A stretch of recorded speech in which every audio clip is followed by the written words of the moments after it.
तो भक्त प्रहलाद एक पल के लिए भी भगवान को भूलते नहीं है, भगवान उनको अपने से दूरी नहीं होने देते। मेरा प्यारा मुझे दूर होने नहीं देता, सपनों में जो आ जाए तो सोने नहीं देता, कैसे भूलूं मैं उसे कोई मुझे बताओ, वह मुझे किसी और का होने ही नहीं देता। अगर सच्चा रंग लग जाए भगवत चरण से तो भगवान जीव को भुलाते नहीं है। प्रभु कहते हैं कि जब जीव मेरा पीछा करता है तो मैं भी उसके पीछे पीछे चलता हूँ, मैं भी उसका पीछा करता हूँ। जीव भले एक बार भूल जाए भगवान को, पर भगवान नहीं भुलाते। देखिए भक्त प्रहलाद कितनी विषम परिस्थिति में भी भगवान को याद कर रहे हैं, और हम छोटे छोटे दुखों से दुखी होकर भगवान को कोसने लग जाते हैं। मुसीबत आई नहीं कि हम भगवान को खूब सुनाते हैं।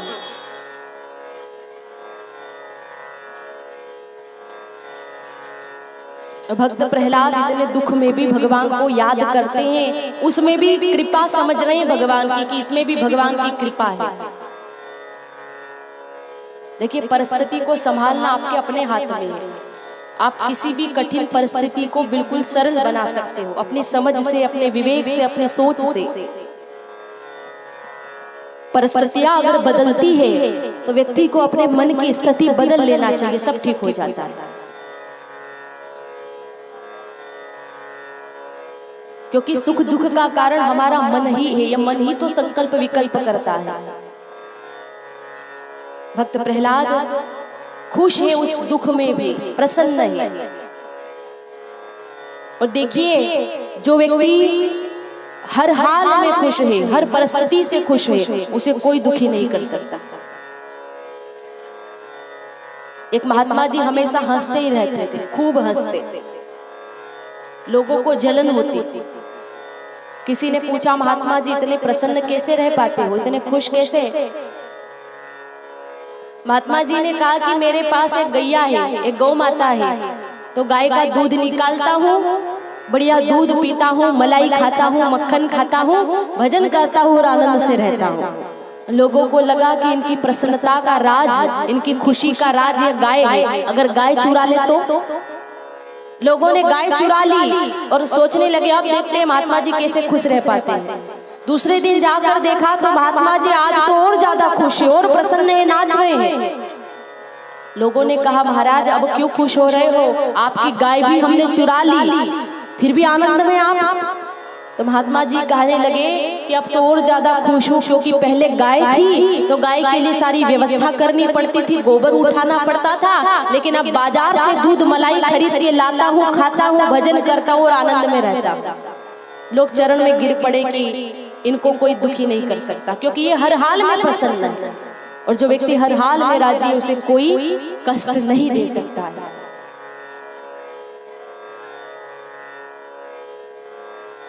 यहाँ उस दैत्य हिरण्यकश्यप ने कितना दुख दिया, पर प्रहलाद विचलित नहीं हुए, उन्हें भजन करना छोड़ा।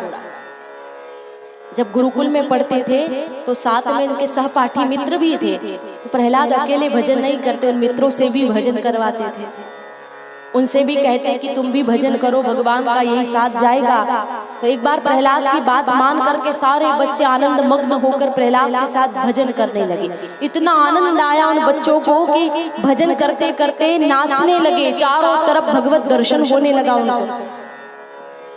अब ये बात जब उस दैत्य हिरण्यकश्यप को पता चली और क्रोधित हो आया, दौड़ करके प्रहलाद के पास आया और कहने लगा कि दुष्ट, तू खुद भी भजन करता है और इन बच्चों से भी भजन करवा रहा है, आज मैं तुझे नहीं छोड़ूंगा, बता तेरा रक्षक विष्णु कहाँ है? प्रहलाद जी बोले कि पिताजी भगवान तो सर्वत्र है, एक जगह तो है नहीं, वे तो कण कण में व्याप्त है, मुझ में भी और आप में भी है। वह दैत्य कहने लगा कि अगर विष्णु सर्व में है, सर्वत्र है, हर जगह व्याप्त है, तो इस खंबे में दर्शन क्यों नहीं होता? उसने एक खंबे की ओर इशारा करते हुए पूछा कि क्वासो यदि स सर्वत्र कस्मात स्तंभे न दृश्यते, अगर भगवान सभी में है तो स्तंभ में दर्शन क्यों नहीं होता? क्या खंबे में भी भगवान है? प्रहलाद जी ने कहा हाँ पिताजी, खंबे में भी भगवान है। भोलेपन से कह दिया कि खंबे में भी भगवान है। वह दैत्य कहने लगा कि अगर स्तंभ में भगवान है तो अभी यह स्तंभ तोड़कर तेरे रक्षक की हत्या कर देता हूँ। ऐसा कह के तलवार लेने गया हुआ। प्रहलाद सोचने लगे, मैंने पिताजी से कह तो दिया है कि खंबे में ही भगवान है, पर क्या सच में एक खंबे में भगवान रह सकते हैं? तो उन्होंने अपने कान खंबे के पास लगाए। अंदर से गुरु गुरु की ध्वनि सुनाई दी, क्योंकि अंदर नरसिंह स्वामी बैठे हुए थे। उन्होंने कहा, बेटा चिंता मत कर, मैं खंबे में बैठा हूं और तेरी रक्षा करूंगा। प्रहलाद जी खुश हो गए। अब वह दैत्य आया तलवार लेकर के और फिर वही पूछा, उसने कहा है तेरा रक्षक? प्रहलाद जी ने कहा, इसी खंबे के अंदर, इसी में बैठे भगवान। तो उस दैत्य ने क्रोधावश होकर तलवार हाथ में ले करके विष्णु भगवान से बदला लेने की इच्छा से, उनको मारने की इच्छा से जोर से प्रहार किया। और जैसे ही प्रहार किया तो श्री नरसिंह स्वामी स्तंभ चीर करके, स्तंभ तोड़ करके गुरु गुरु बोलते बोलते प्रकट हो गए। बोलिए 13वें मास की, अधिक मास की रचना की, जिसे हम पुरुषोत्तम मास कहते हैं।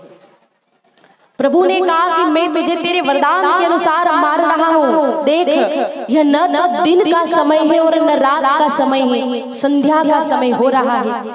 मैं तुझे आकाश में भी नहीं, धरती पर भी नहीं मारूंगा, अपनी गोद में बिठा के मारूंगा। घर के अंदर भी नहीं और घर के बाहर भी नहीं, बीच देहली पर तुझे मारूंगा। अस्त्र या फिर किसी शस्त्र से नहीं, अपने नाखूनों से तुझे मारूंगा। और ऐसा कह के प्रभु ने अपने लंबे लंबे नाखूनों से उस असुर को चीर फाड़ के मार दिया। बोलिए श्री नरसिंह भगवान की जय हो। नरसिंह स्वामी ने उस दैत्य का उद्धार किया, उसका संहार तो हो गया, पर भगवान का क्रोध अभी भी वैसा का वैसा ही है। भयंकर क्रोध में नरसिंह स्वामी, और उनका वह क्रोध देख करके तीनों लोग भय से थरथर कांप रहे हैं। ब्रह्मा जी आए मनाने के लिए, खूब स्तुति की, भगवान ने सामने भी नहीं देखा। लक्ष्मी मैया आई, उन्होंने प्रार्थना की, भगवान ने उनको भी आज पहचानने से मना कर दिया। लक्ष्मी जी बोली, बेटा प्रहलाद, भगवान तेरे लिए आए हैं तो तू ही मना भगवान। प्रहलाद जी सामने गए और हाथ जोड़ के कहने लगे, प्रभु मैं आपकी क्या स्तुति करूं? ब्रह्मादि देवता वेद भी आपकी स्तुति अच्छे से नहीं कर पाते हैं, तो मैं छोटा सा बच्चा हूँ, भला मैं आपकी स्तुति क्या जानूं? बड़े विनम्रता से जब उन्होंने प्रणाम किया तो नरसिंह स्वामी का क्रोध शांत हो गया। प्रहलाद को उठा के हृदय से लगाया और कहा कि बेटा तू एक आदर्श भक्त है, क्योंकि तूने मुझे पाने के लिए बहुत दुख झेला है। तूने मेरी कितनी प्रतीक्षा की, मुझे भी प्रकट होने में देर हो गई। तेरे पिता ने तुझे इतना दुख दिया, मेरे प्रकट होने में जो विलंब हुआ है उसके लिए मैं तुझसे क्षमा प्रार्थी हूँ। उनकी भक्ति की दिव्यता देखो कि भगवान क्षमा मांगते हैं। भक्त प्रहलाद को भगवान पर विश्वास था, इसलिए भगवान खंबे में से प्रकट हुए। और फिर भगवान ये बताना चाहते हैं कि मेरा वास कण कण में है। अपनी सर्वव्यापकता की सिद्धि के लिए भगवान स्तंभ से प्रकट हुए थे। देखिए, भक्ति में बहुत शक्ति होती है। आप जिस भाव से याद करोगे भगवान को, आप जिस रूप में उनको पाना चाहते हो, भगवान उसी रूप में प्रकट हो सकते हैं। तुम जहां चाहो वहां उन्हें प्रकट कर सकते हो। जैसे प्रहलाद ने खंबे में से प्रकट कर लिया, ये उनका भाव था, उनकी भक्ति थी। और इस भक्ति के द्वारा हम भी भगवान को प्रकट कर सकते हैं, क्योंकि हरि व्यापक सर्वत्र समाना, प्रेम ते प्रकट हो ही में जाना। सोचिए कि क्या खंबे में भगवान रह सकते थे, पर भक्त को विश्वास था कि खंबे में है तो प्रकट हो गए भगवान वहीं से।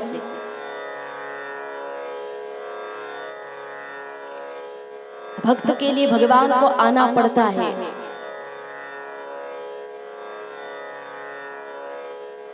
भगवान भाव देखते हैं जीव का। प्रहलाद जी ने कहा भी प्रभु से कि प्रभु मैंने तो एक राक्षस के कुल में जन्म लिया, फिर भी आपने मुझ पर कितनी बड़ी कृपा की। भगवान बोले कि बेटा मैं ये नहीं देखता कि जीव ने कौन से कुल में जन्म लिया है, मैं केवल इतना देखता हूं कि उसके अंदर मेरे प्रति भाव है या नहीं है, प्रेम भी है या नहीं है।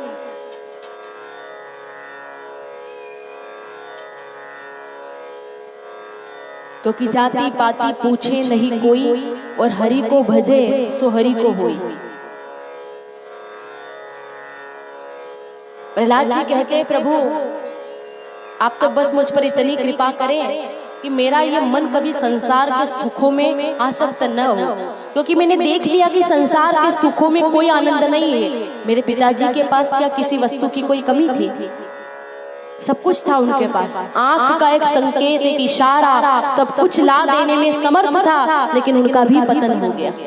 तो प्रभु ऐसी कृपा करे कि मेरे मन में कभी संसार का सुख भोगने की इच्छा न हो, मेरा मन संसार के पदार्थों में कभी लगे ही न। बस यही कृपा आप कर दे, कभी सुख भोगने की इच्छा न हो। क्योंकि प्रभु आप तो कह देते हो जीव से कि भजन कर, लेकिन ये इंद्रियां तो अपने अपने सुखों की ओर जीव को खींचती है। मेरी भी दशा ऐसी ही हो रही है प्रभु, ये इंद्रियां अपने अपने सुखों की तरफ मुझे खींच रही है। आंख सुंदरता की तरफ भागती है, कान श्रृंगारी गीत की तरफ भागते हैं, त्वचा अच्छे पदार्थ को स्पर्श करने के लिए भागते हैं। हे प्रभु मेरी तो ऐसी दुर्दशा हो रही है जैसे एक पति की कई सारी पत्नियां होती है और वे सब उसको अपनी अपनी तरफ खींच रही है। यहाँ उदाहरण दिया गया, एक आदमी की 2 पत्नियां थी। वह आदमी बड़ा धनवान था, बड़ा पैसा वाला था, 2 पत्नियां थी, उसने 2 शादियां की। तो एक पत्नी साहब का हाथ पकड़ करके खींच रही है और कह रही है कि आप मेरे कमरे में चलो। तो दूसरी वाली टांग पकड़ करके खींच रही है कि नहीं मेरे साथ में चलो। उसी समय उनके घर में चोर चोरी करने के लिए घुसा। चोर ने देखा कि एक पत्नी ऊपर की ओर खींचती है, दूसरी पत्नी नीचे की ओर खींच रही है, तो वह चोर अपनी हंसी रोक नहीं पाया, जोर जोर से हंसने लगा और हंसने के कारण पकड़ा गया। राजा के दरबार में उपस्थित किया गया। तो चोर ने कहा राजा से कि महाराज चाहे जो दंड दे देना, लेकिन उन 2 पत्नी वाले साहब को जैसा दंड मिल रहा है वैसा मत देना, उसकी तो बेचारे की हालत ही खराब है। तो ये साहब कौन है? हम सभी। और ये पत्नियां कौन है? हमारी इंद्रियां। ये हमें अपने अपने सुख की तरफ खींचती है। नाक भीनी सुगंध की ओर भागता है, आंखें सुंदरता की तरफ भागती है। ये सब हमें अपनी अपनी तरफ खींचते हैं। यहाँ प्रहलाद जी कहते हैं कि प्रभु आप कृपा करके ऐसा वरदान दे दो कि मेरा मन संसार में आसक्त न हो, मेरे मन में कोई कामना ही उत्पन्न न हो। भगवान ने कहा कि तथास्तु, तूने बड़ा अच्छा वरदान मांगा। और फिर आज्ञा दी अपने पिता के शरीर का अग्नि संस्कार करो। अग्नि संस्कार करवाया। तदुपरांत भगवान ने भक्त प्रहलाद को खूब आशीर्वाद दिए। ब्रह्मादि देवता पधारे और भक्त प्रहलाद का राज्याभिषेक किया गया, उनको सिंहासन पर बिठाया। ये भक्त प्रहलाद की कथा जब श्री देवर्षि नारद ने धर्मराज युधिष्ठिर को सुनाई तो धर्मराज युधिष्ठिर जोर जोर से रोने लगे। नारद जी ने पूछा कि क्यों रो रहे हो? युधिष्ठिर कहने लगे कि 5 साल के छोटे से बच्चे प्रहलाद ने खंबे में से भगवान को प्रकट कर लिया, और इधर एक मैं हूँ जो 55 का हो गया पर अभी तक मैं भगवान को देख नहीं पाया। नारद जी कहने लगे धर्मराज तुम तो बड़े भाग्यशाली हो, भगवान तो तुम्हारे बीच में रहते हैं, फिर कहते हो कि भगवान को देखा नहीं। क्योंकि द्वारिका नाथ तो पांडवों के बीच में ही रहते थे। नारद जी ने कहा कि भगवान तो तुम्हारे ही मध्य में है। अब पांडवों का भी कोई दोष नहीं है, कैसे भगवान को पहचानते, क्योंकि भगवान कृष्ण काम ही ऐसा करते थे। जब युधिष्ठिर ने राजसू यज्ञ किया तो झूठी पत्तल उठाने का काम कन्हैया ने किया। सबको काम बांटा गया था, अंतिम काम बचा था पत्तल उठाने का। तो कन्हैया ने कहा कि यह काम मैं करूंगा, संत महात्माओं की झूठी पत्तलें मैं उठाऊंगा। भैया जूठन उठाने में भी बड़ा पुण्य है।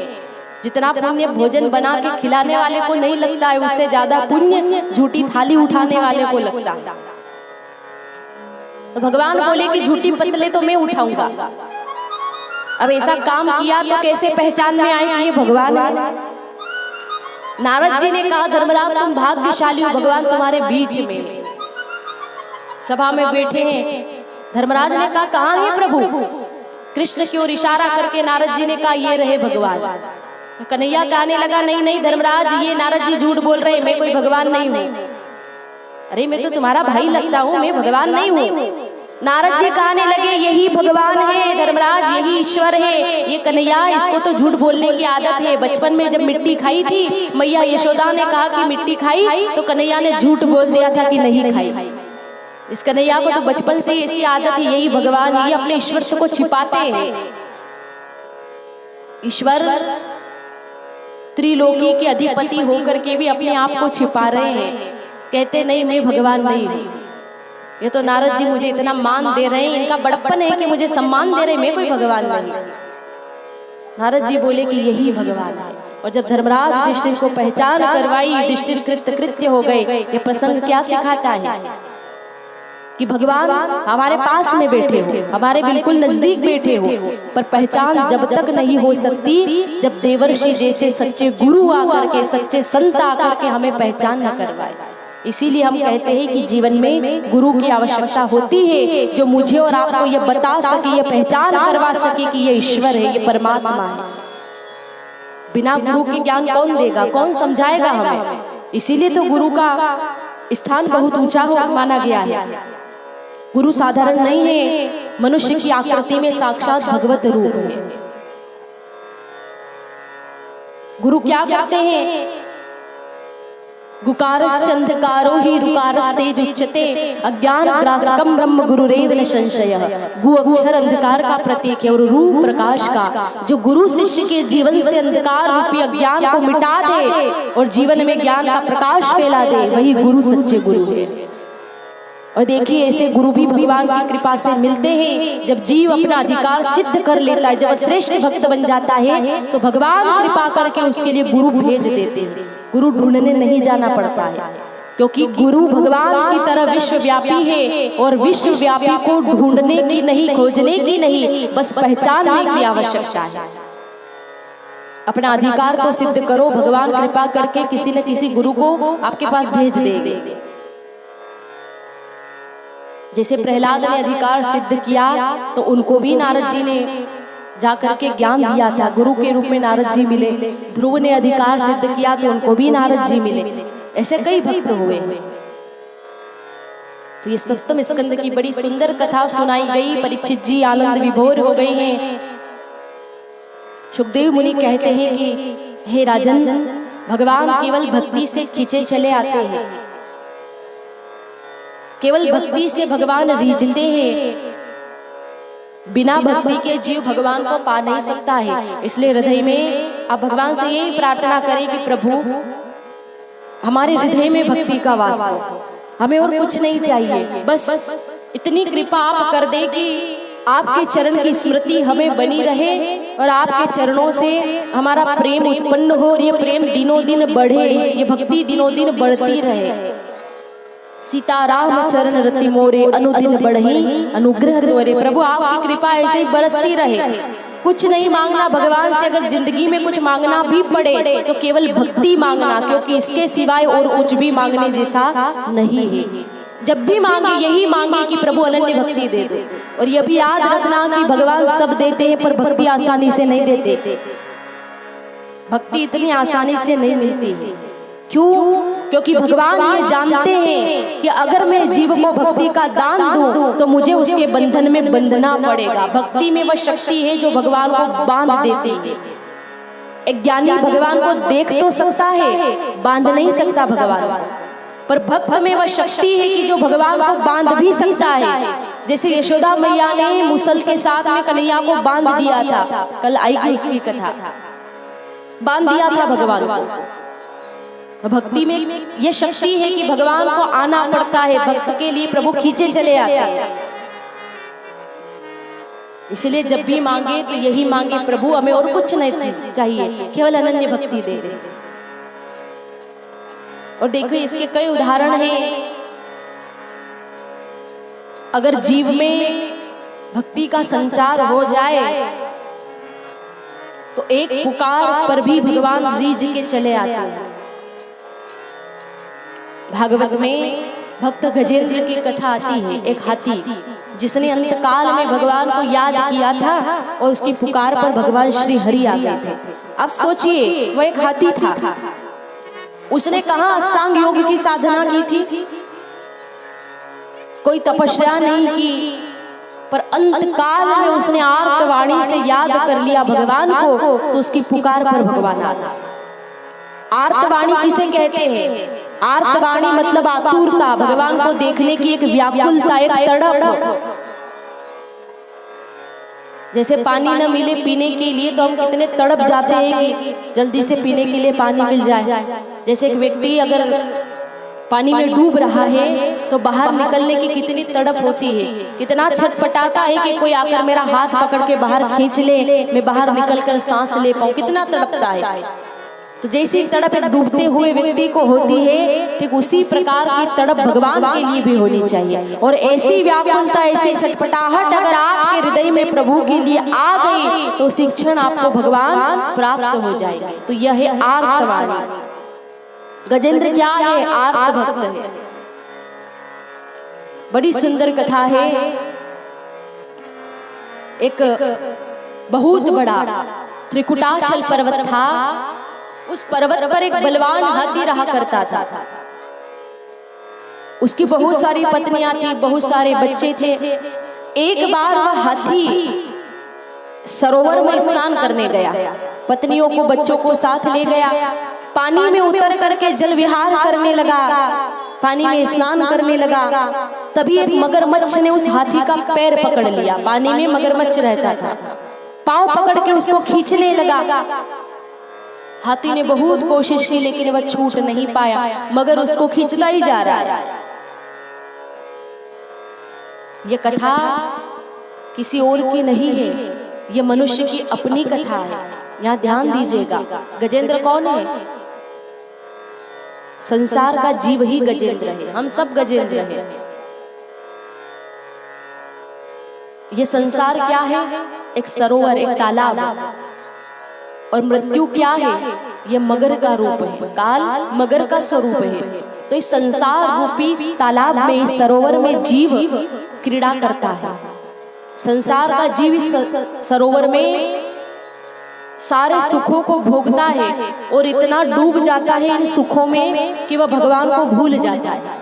और जब वह भगवान को भूलता है तभी काल आकर के उसका पैर पकड़ लेता है। उस मगरमच्छ ने हाथी का पांव ही पकड़ा था। पांव की शक्ति जब क्षीण होने लगे, घुटनों में दर्द शुरू हो जाए, समझ लेना कि काल ने आकर के पैर पकड़ लिया। उस समय क्या करना चाहिए? घबराना नहीं, भगवत स्मरण में लीन हो जाओ, क्योंकि काल आकर के आपका पैर पकड़ेगा तो आपको कोई भी नहीं छुड़ा सकता। उस हाथी को भी कोई नहीं छुड़ा पाया। कई बच्चे थे उसकी, कई पत्नियां हैं, प्रयास किया लेकिन नहीं छुड़ा पाया। तो जब काल आकर के आपका पैर पकड़ेगा तो उस समय आपको भी न तो आपकी पत्नी बचा सकती है, न आपका पति बचा सकता है, न आपके बच्चे बचा सकते हैं, न ही परिवार का कोई दूसरा सदस्य आपको बचा सकता है। काल के मुख से कौन छुड़ा सकता है? केवल भगवान हरि का नाम, बस इसके सिवाय और कोई नहीं छुड़ा सकता। उस गजेंद्र की इतनी सारी पत्नियां होने के बाद भी कोई उसे बचा नहीं पाया।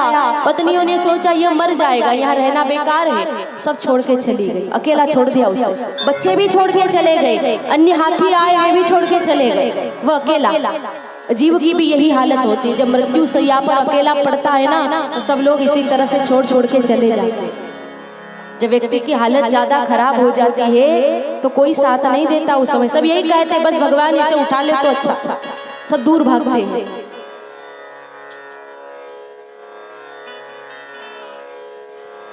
गजेंद्र को भी सबने अकेला छोड़ दिया और धन्य है उसे कि जब अकेला हुआ तो उसकी विवेक बुद्धि जागृत हुई और अंतकाल में उसने भगवान हरि को याद कर लिया। वह एक पशु था लेकिन पशु योनि में भी उसे भगवान की याद आ गई। और भगवान से वह प्रार्थना करने लगा, हे संसार को उत्पन्न करने वाले, हे संसार का पालन करने वाले, हे संसार का लय करने वाले हरि प्रभु, मैं आपकी शरण में हूँ, कृपा करके आप मेरी लाज रख लीजिए। उसने भगवान श्री हरि की बड़ी सुंदर स्तुति की है, प्रार्थना की, प्रभु मैं एक पशु हूँ, काल के मुख में फंसा हूँ, आप कृपा करके मुझे दिव्य अविनाशी शरीर प्रदान करें, मेरी लाज रखे प्रभु। मैंने सारे सहारे छोड़ दिए, बस तेरा सहारा काफी है। मैंने सारे सहारे छोड़ दिए, बस तेरा सहारा काफी है। मैंने सारे सहारे छोड़ दिए, बस तेरा सहारा काफी है।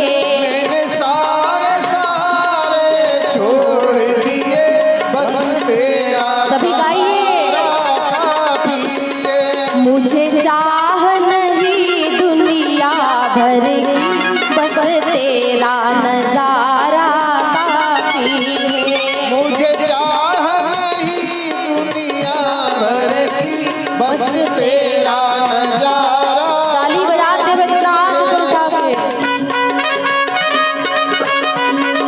हरि बोल। राधे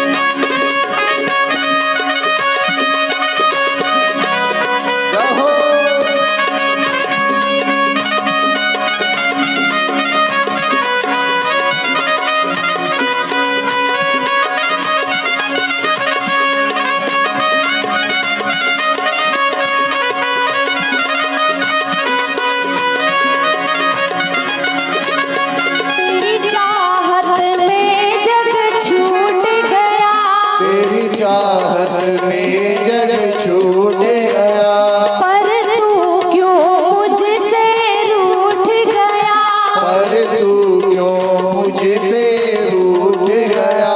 मैं डूब रहा भव सागर में, बस आना तुम्हारा बाकी है। मैं डूब रहा भव सागर में, बस आना तुम्हारा बाकी है। मैंने सारे सहारे छोड़ दिए, बस तेरा सहारा काफी है। मेरे सारे सहारे छूट गए, बस तेरा सहारा काफी है।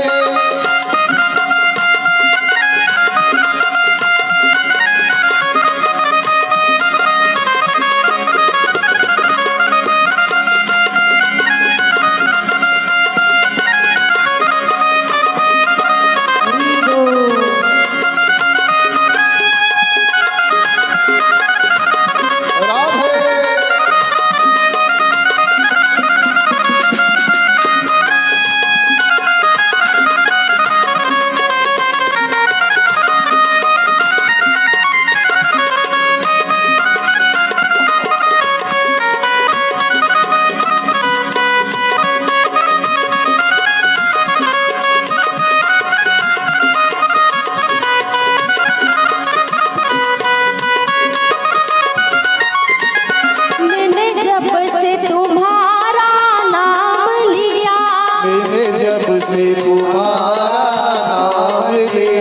इस जग ने मुझे बदनाम किया, इस जग ने मुझे बदनाम किया। पर तूने मुझे यूं थाम लिया, बस मेरा गुजारा काफी है। पर तूने मुझे यूं थाम लिया, बस मेरा गुजारा काफी है।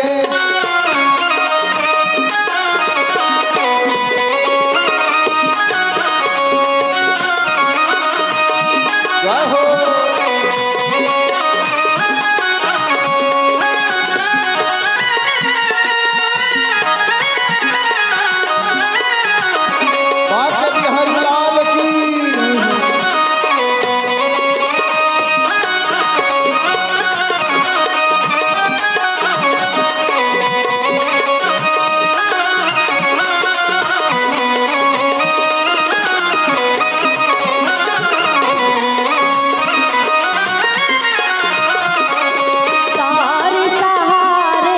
छोड़ दिए, बस तेरा सहारा काफी है। मैंने सारे सारे छोड़ दिए, बस तेरा सहारा काफी है। बस तेरा सहारा काफी है। बस तेरा